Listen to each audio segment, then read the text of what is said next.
Hi, Mike here with the Badonsky Buccaneers Short Fishing Report. Well, we tried going offshore early Friday, September 15th with a friend of ours and my promise to fill the fish box, but we were soon chased back in by a couple of nasty thunderstorms. On Saturday morning, we made a late decision to try going out again. It was a lot more sunny, but still pretty choppy, so we opted to make a quick run to the 12 Mile Buoy to catch a couple of king mackerel for fish dip.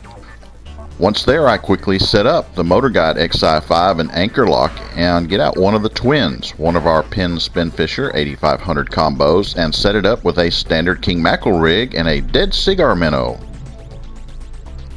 After some effort, I got a good bite from a small king. He did put up a pretty good fight, also drawing the attention of a barracuda hanging around the buoy.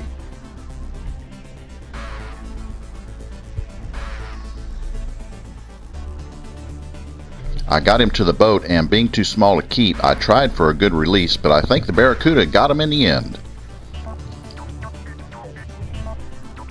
Next, Cookie decided to give it a try. Seems like she made little effort in getting bit, and after convincing her to tighten the drag down on the reel, this king mackerel got whooped.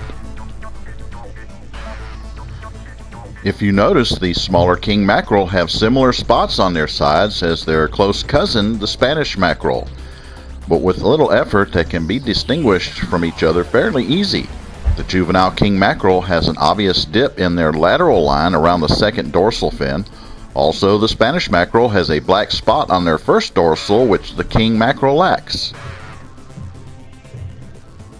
We do like keeping the smaller kings because they tend to taste better than the larger ones.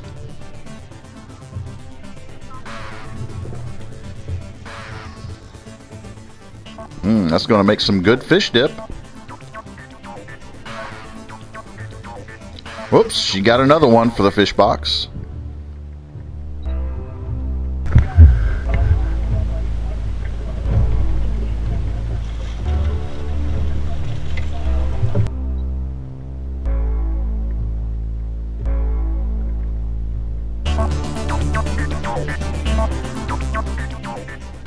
In an attempt to get some bigger fish, I moved to the other side of the buoy where there was quite a bit of bait hanging out. I get us a good variety of live baits, including some small blue runners that will hold up close to the buoy, and a couple of cigar minnows and some Spanish sardines that were a little further out. Then I moved back to the other side to our fishing spot to try again. Cookie's doing most of the fishing at this point because, quite honestly, it's been a couple of months since I've been out here, and evidently I've lost my sea legs. I'm not feeling my best at this point. Besides, it looks like she's doing a pretty good job right now, so let's let her go. Our technique for fishing for these kings today is pretty standard for our boat. Typically, we set up close to and on the down current side of the buoy, that way we don't interfere with the bait presentation. Then, using a standard wire king mackerel rig and a cigar minnow on a good medium to heavy spinning combo, we toss the bait up close to the buoy, closing the bail on the reel and then letting the bait freely drift away from the buoy. As necessary, we open the bail on the reel and let some line out, continuing to allow the bait to drift down in the current, watching for any sign of pickup. At that moment, when the fish picks up the bait, then we allow it to eat for just a moment and then pull tight and set the hook. I like to keep my drag set on about medium, so if a big fish picks it up, he won't break the line when he takes off. Then after the hook's set, I'll tighten down the drag and then fight the fish.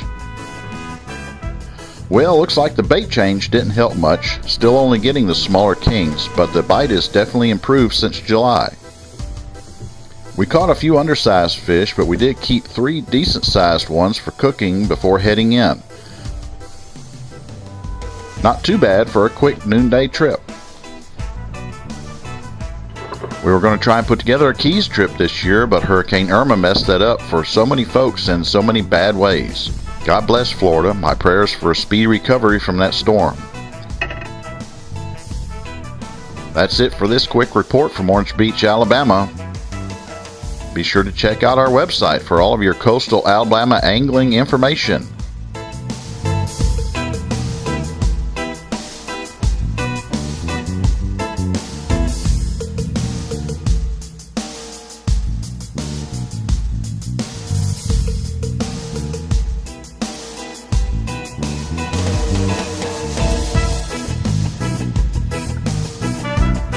Thanks for watching, have a great day, and God bless.